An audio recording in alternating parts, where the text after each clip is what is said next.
جمہور حضرات اس کے قائل ہیں کہ شب برات کی رات میں عبادت کا ثواب دوسری راتوں سے زیادہ ملتا ہے، اور بعض اس کے قائل ہیں کہ عبادت کی بھی کوئی فضیلت نہیں ہے سرے سے۔ دونوں کے دلائل ہیں۔ میں نے اس بارے میں آڈیو بیان ایک ریکارڈ کروایا ہے، آپ گوگل پہ سرچ کر سکتے ہیں، شب برات مفتی طارق مسعود، شب برات کے دلائل، آڈیو بیان ہے۔ اس میں شب برات سے متعلق جتنی حدیثیں ہیں ایک ایک حدیث کی سند پڑھ کے سنائی ہے ہم نے، ایک ایک حدیث کی سند، تو اس میں کوئی ایک حدیث بھی صحیح نہیں ہے۔ ہاں یہ ضرور ہے کہ شب برات کی رات کی عبادت پہ کئی ضعیف حدیثیں ہیں، تو اس لیے محدثین کا اصول ہے کہ جب بہت ساری ضعیف حدیثیں جمع ہوتی ہیں تو درجہ حسن تک پہنچ جاتی ہے۔ اس لیے جمہور اس کے قائل ہیں کہ اس رات عبادت کرنی چاہیے، دوسری راتوں سے اس رات عبادت کا ثواب زیادہ ہے، تو کرنے کا کام صرف اور صرف اور صرف عبادت ہے بس۔ قبرستان کے بارے میں حدیث صحیح نہیں ہے، اگر فرض کر لو ہے صحیح تو پوری زندگی نبی ایک بار قبرستان گئے ہیں اور آپ ہر سال جاتے ہو، پھر نبی اکیلے گئے ہیں چپکے سے رات کے اندھیرے میں، آپ جتھے بنا کے جاتے ہو، اور اندھیرے نہیں وہاں لائٹنگ ہوتی ہے، تو یہ سنت تھوڑی ہے، تو خلاف سنت ہو گیا نا۔ پھر صحابہ میں سے کسی سے بھی ثابت نہیں ہے کہ زندگی میں اس رات میں ایک بار بھی قبرستان گئے ہوں، ایک بار بھی قبرستان گئے ہوں، تو یہ کیسی سنت ہے جس پر صحابہ نے عمل نہیں کیا۔ نہانا دھونا کسی حدیث سے ثابت نہیں ہے، حلوے مانڈے پٹاخے کسی حدیث سے ثابت نہیں ہے۔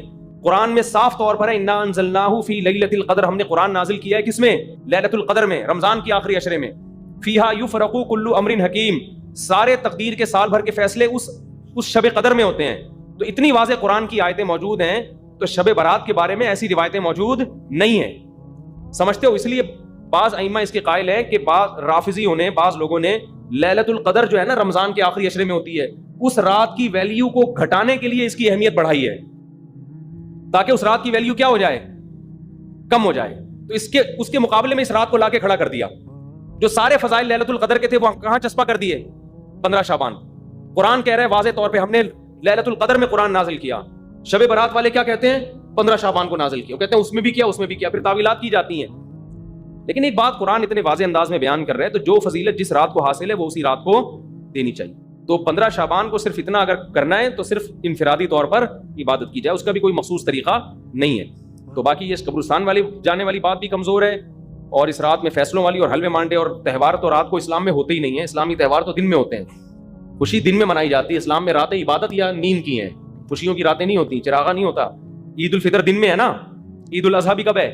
دن میں ہے۔ جمعے کی نماز بھی کب ہے؟ دن میں ہے، جس میں کراؤڈ ہوتا ہے، جس میں نہا دھو کے ہم آتے ہیں، ساری دن کی اعمال ہیں، یہ رات کے نہیں ہے۔ رات سونے کے لیے ہے، آرام کرنے کے لیے یا عبادت کرنے کے لیے۔ سمجھتے ہو کہ نہیں سمجھتے؟